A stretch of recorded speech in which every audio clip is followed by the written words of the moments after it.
Good morning বন্ধুরা, সবাই কেমন আছো? আশা করি সবাই ভালো আছো, আমরাও ভালো আছি। আর আমার চ্যানেলে সবাইকে অনেক অনেক অভিনন্দন, স্বাগতম। চলো আজকে আমি ছোট্ট একটা রেসিপি নিয়ে এসেছি। রেসিপিটার সাথে থাকো, দেখতে থাকো। রেসিপিটা কিন্তু খুবই ভালো। এই আমার চ্যানেলে আজকে আমি প্রথমে রেসিপিটা দিচ্ছি, তোমরা আমার সাথে থাকো, দেখতে থাকো। আর এখানে আমি নিয়েছি একটা পেঁপে আর পেঁয়াজ, কাঁচা লঙ্কা, আদা। আর এটা দিয়ে মাছ আছে, মাছটা এখানে আমি আনিনি।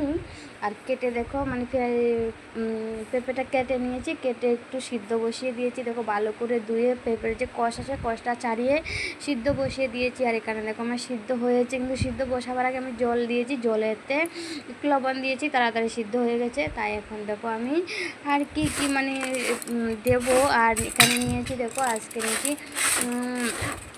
জিরে বাটা, আদা বাটা, রসুন ছিল না, তাই রসুনটা দিইনি। রসুনটা দিলে আর একটু টেস্টি হতো।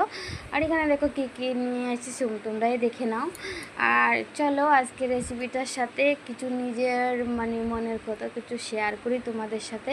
আমাদের একা বাড়ি, একা ঘর, একা সংসারের কাজ সামলাতে সামলাতে কখনো কারোর সাথে যে একটু যাই আড্ডা মারবো সেই সময়টা থাকে না। তাই তোমাদের সাথে শেয়ার করে নিচ্ছি।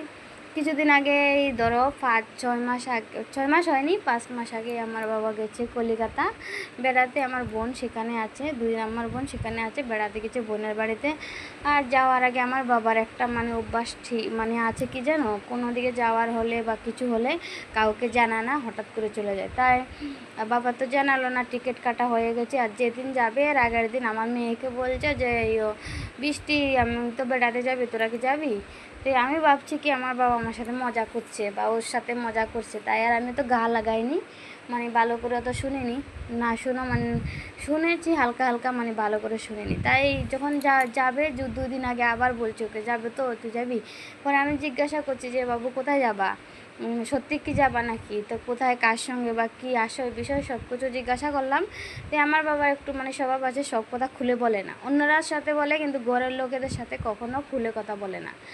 আর চলো, তো এরপরে যাওয়ার সময় এসে গেছে। আর আমি অনেকটা জিনিস রেডি করেছি যে বাবা এই খাবা, এ কী খাবা, ট্রেনে যাবা তো কখন কী খাবা রেডি করে দেবো। বলছে কি আমি কিছু নেব না, কিছু লাগবে না, এগুলো যেগুলো দিবে এগুলো আমি খাবো না।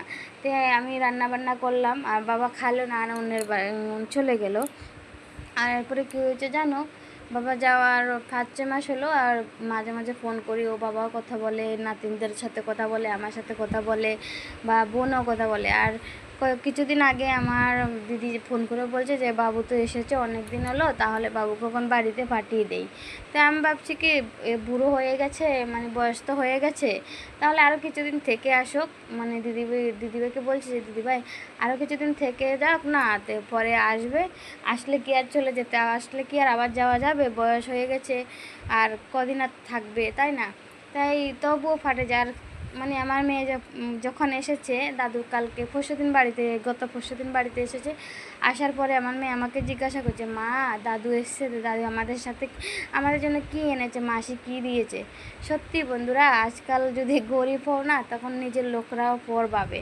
আমার বোন একটুকু ভাবলো না যে 2টো মেয়ে বাগনি আছে, আমার বোনের তো মেয়ে নাই, তাহলে 2টো বোনের মেয়ের যাতে যদি কিছু একটা জিনিস, ছোট একটা ছুতোর টুকরা যদি ফাটিয়ে দিত, তা ওদের মনটা কতটুকু ফুর্তি হতো সেটা তোমরাই বলো বন্ধুরা। কিন্তু আমার বোনের তা করেনি।